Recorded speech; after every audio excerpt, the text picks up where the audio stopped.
Assalamualaikum warahmatullahi wabarakatuh dan selamat sejahtera. Kita sambung lagi dalam tajuk HIREC, iaitu pengenalan bahaya, penilaian risiko dan kawalan risiko. Kita masih lagi dalam topik kecil, iaitu risiko. Jadi sebelum ini kita dah mengetahui nilai-nilai risiko ataupun penilaian risiko yang kita buat, yang mana ianya boleh digunakan untuk memberikan keutamaan kepada tindakan yang perlu diambil untuk menguruskan hazard di tempat kerja secara efektif. Jadi jadual di bawah ni menunjukkan ataupun menentukan keutamaan berdasarkan nilai yang dibuat. Jadi kalau kita lihat indikator risiko di bawah ini, yang bahagian pertama ni adalah nilai risiko tinggi, yang mana ianya memerlukan tindakan segera untuk mengawal hazard seperti yang diperincikan dalam hierarki kawalan. Tindakan yang diambil mestilah didokumentasikan dalam borang penaksiran risiko, termasuk tarikh siap. Okey, manakala yang kedua adalah sederhana ataupun medium, yang mana nilai risikonya 5 hingga ke 14. Jadi risiko sederhana ni memerlukan pendekatan terancang bagi mengawal hazard dan mengguna pakai langkah sementara jika perlu. Tindakan yang diambil mestilah didokumentasikan dalam borang penaksiran risiko, termasuk siap. Termasuk tarikh yang siap lah. Dan yang terakhir adalah nilai rendah. Jadi untuk risiko yang rendah ni boleh dianggap sebagai boleh diterima dan pengurangan selanjutnya tidak diperlukan. Walau bagaimanapun, jika risiko tersebut boleh diselesaikan segera secara berkesan, langkah kawalan hendaklah dilaksanakan dan direkodkan. Ini tindakan-tindakan yang perlu diberi keutamaan mengikut indikator risiko ataupun nilai risiko, sama ada tinggi, sederhana dan rendah. Okey, seterusnya, hazard yang ditaksir sebagai risiko tinggi mestilah diambil tindakan segera untuk menyelesaikan risiko kepada keselamatan nyawa atau alam sekitar. Individu yang bertanggungjawab atas tindakan yang perlu diambil, termasuk tindakan susulan, mestilah benar-benar dikenal pasti. Kaedah penaksiran terperinci lanjutan mungkin memerlukan penaksiran risiko kuantitatif sebagai kaedah untuk menentukan langkah kawalan yang sesuai. Okey, kita pergi pula pada kawalan risiko. Setelah kita mengenal bahaya-bahaya ataupun hazard yang boleh berlaku, kemudian kita dah buat penilaian-penilaian risiko, maka kita boleh laksanakan kawalan risiko. Jadi ada beberapa bahagian berkaitan dengan kawalan risiko yang kita perlu ketahui. Sebelum itu, kita nak mengetahui dulu takrif bagi kawalan. Jadi kawalan ialah penghapusan ataupun penyingkiran hazard yang mana ianya tidak mendatangkan risiko kepada pekerja yang perlu memasuki kawasan atau bekerja menggunakan kelengkapan dalam tempoh kerja yang dijadualkan. Hazard hendaklah dikawal di puncanya. Sebaik-baiknya kawalan disediakan hampir dengan punca hazard. Jadi di bawah ni ada kaedah-kaedah untuk mengawal ataupun membuat kawalan pada punca hazard.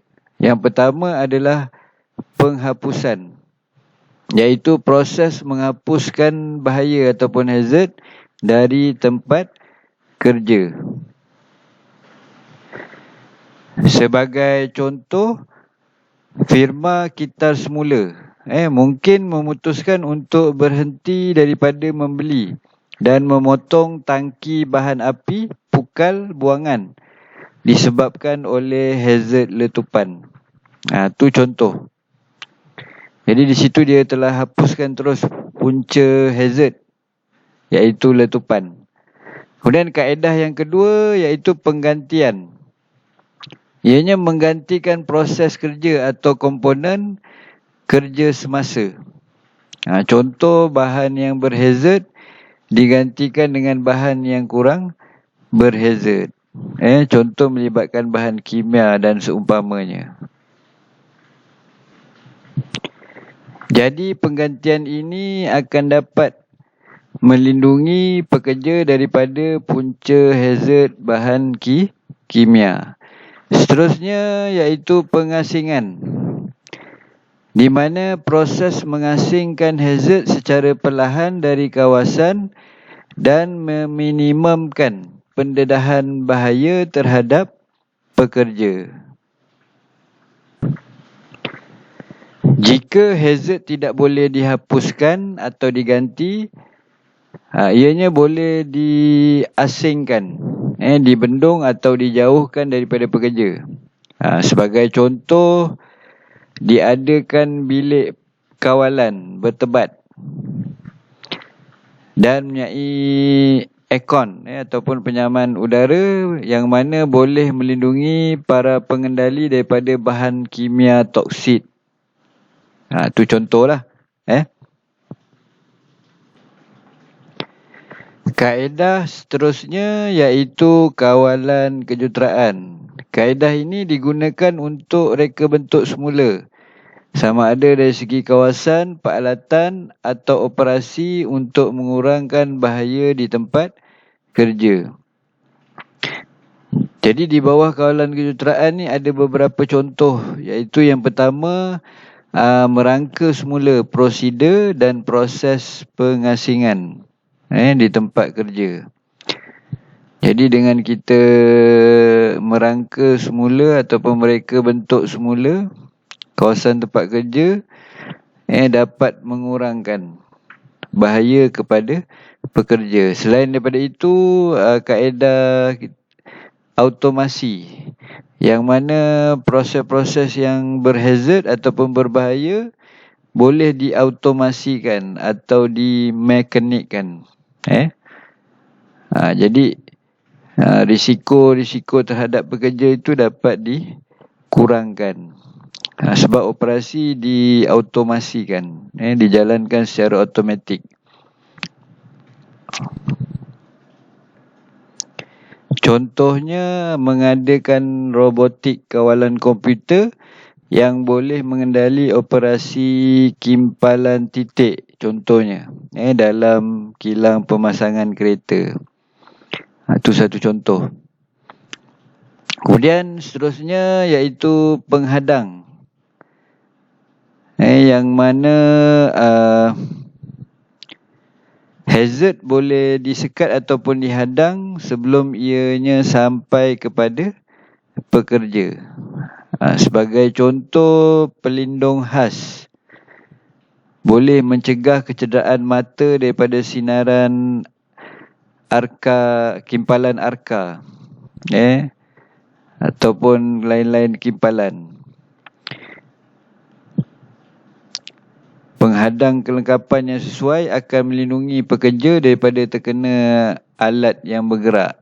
Itu tadi semua contoh. Seterusnya, kaedah penyerapan. Kaedah penyerapan, yang mana kita sebagai contoh kita menggunakan sekat ataupun baffles yang dapat menyekat bunyi bising yang boleh memberi kesan kepada telinga pekerja.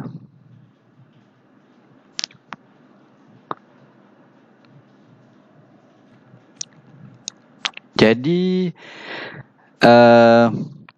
kaedah-kaedah kawalan yang kita bincangkan ini semakin jauh satu-satu kawalan itu mengasingkan hazard daripada pekerja, maka semakin efektif kawalan tersebut.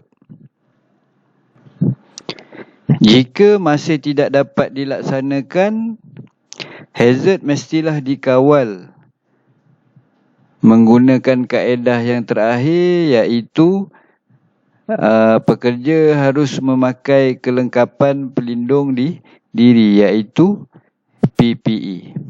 Itu last choice lah, ataupun kaedah yang terakhir. Menggunakan peralatan pelindung diri daripada bahaya, ataupun dipanggil Personal Protective Equipment, PPE. So kita lihat apa yang ada dalam PPE. Jadi PPE yang biasa digunakan iaitu safety helmet, glove, goggle, high visibility clothing, safety footwear, safety harness. Ini antara PPE yang biasa digunakan pada tempat kerja yang berisiko tinggi. Jadi PPE ni adalah pakaian ataupun kelengkapan pelindung diri yang digunakan apabila langkah kawalan lain tidak dapat dilaksanakan dan apabila kita memerlukan perlindungan tambahan. Jadi pekerja mestilah dilatih untuk menggunakan dan menyenggara kelengkapan dengan betul. Pekerja ataupun kaki tangan mestilah tahu batasan kelengkapan pelindung diri tersebut. Jadi sekiranya majikan menghendaki pekerja menggunakan kelengkapan pelindung diri, jadi mereka wajib apabila perlu. Wajib digunakan apabila perlu. So langkah-langkah untuk berjaga-jaga hendaklah diambil untuk memastikan kelengkapan berfungsi dengan baik. Keadaan PPE mesti dalam keadaan baik. Jika tidak, ianya boleh memberikan ataupun membahayakan keselamatan ataupun kesihatan pekerja. Oleh yang demikian, pihak organisasi ataupun pekerja perlu memilih kaedah kawalan yang sesuai. Sama ada memilih kawalan jangka pendek ataupun jangka panjang. Sebagai contoh, katakanlah hazard hingar ataupun bunyi bising telah dikenal pasti. Jadi kawalan jangka pendek mungkin memerlukan pekerja menggunakan pelindungan pendengaran, penutup telinga. Manakala kawalan jangka panjang pula iaitu mungkin menyingkirkan ataupun mengasingkan punca hingar ataupun bunyi bising itulah secara kekal. Itu yang dimaksudkan kawalan jangka pendek dan juga kawalan jangka panjang. Ianya berdasarkan kemampuan yang ada pada organisasi tempat kerja tersebut. Okey, seterusnya kita lihat jenis-jenis bahaya yang ada. Yang pertama, jenis bahaya fizikal. Bahaya fizikal. Jadi maksud bahaya fizikal ni iaitu bahaya yang disebabkan oleh faktor persekitaran yang menyebabkan bahaya kepada tubuh dengan sentuhan atau tanpa sentuhan. Contohnya tersepit, terkena sinaran ataupun radiasi, terdedah kepada cahaya matahari, suhu melampau dan juga getaran ataupun bunyi bising. Jadi kesan dia kepada manusia ataupun pekerja mungkin berlaku kecederaan berganda, putus jari ke, contoh kehilangan anggota ataupun kehilangan pendengaran, jadi pekak. Kemudian tekanan panas yang terlalu tinggi, mengalami kekejangan dan juga panas melampau. Dan banyak lagi contoh-contoh lain lah pada jenis bahaya fizikal. Jenis bahaya yang kedua iaitu bahaya biologi. Bahaya biologi, yang mana ia adalah bahaya dari mikroorganisma hidup yang boleh terkena atau terjangkiti kepada manusia. Jadi biasanya kerja-kerja yang melibatkan haiwan ataupun tanaman, itu antara bahaya biologi yang ada. Jadi contohnya melibatkan darah dan juga cecair badan dari tubuh-tubuh lain ataupun tubuh-tubuh haiwan dan sebagainya. Kemudian disebabkan kulat. Kemudian bakteria, virus yang boleh terjangkiti. Dan salah satu lagi disebabkan oleh gigitan serangga ataupun haiwan yang terkena pada tubuh manusia, dan juga kekotoran yang ada pada haiwan yang boleh menyebabkan penyakit kepada manusia. Ini kesan dia. Lalahan ataupun penyakit kepada manusia. Kemudian boleh menjadi sebagai ejen biologi yang boleh memasuki badan melalui penyedotan ataupun pernafasan, kemudian pengambilan atau penyerapan. Dia boleh menjangkiti orang lain. Orang yang terkena tadi boleh pula menjangkiti orang yang lain. Ini jenis biologi.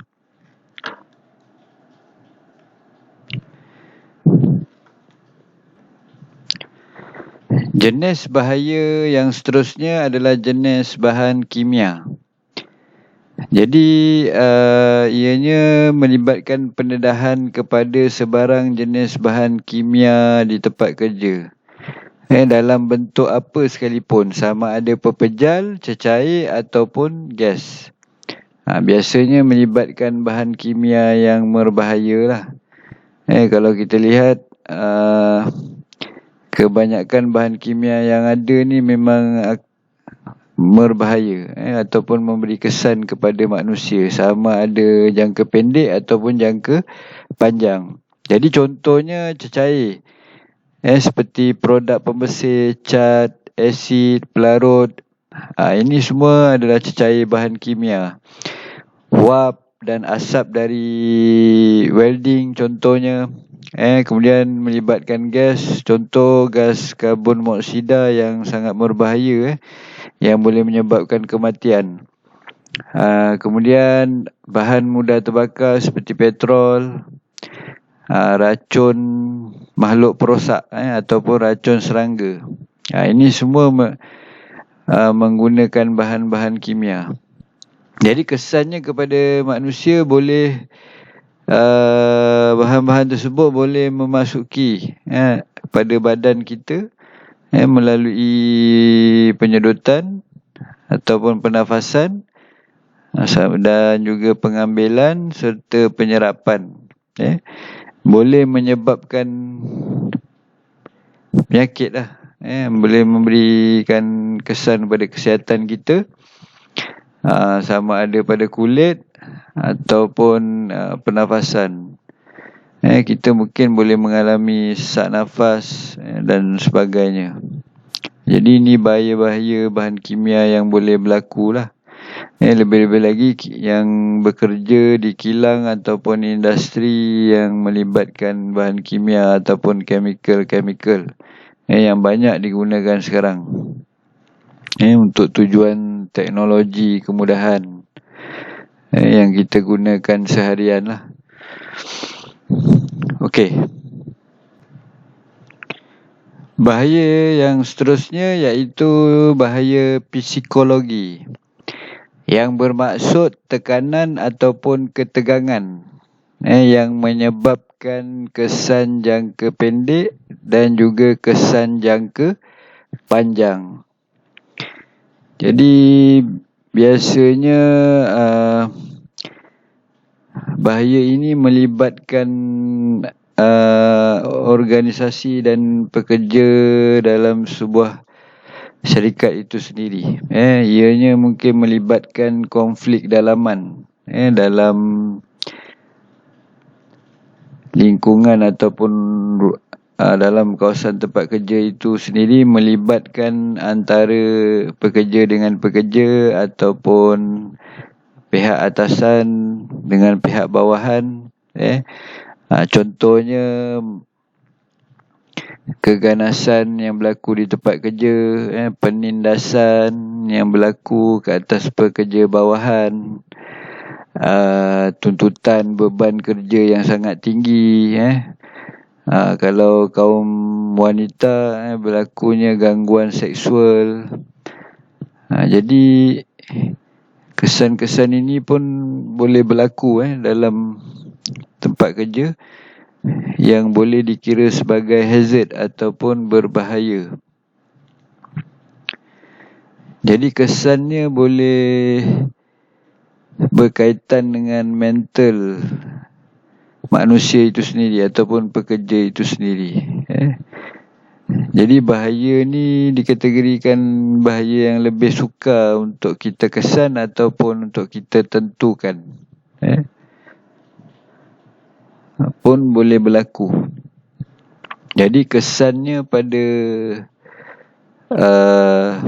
prestasi kerja dan sebagainya pun boleh membantutkan ataupun mengganggu urusan kerja ataupun operasi kerja di tempat kerja tersebut.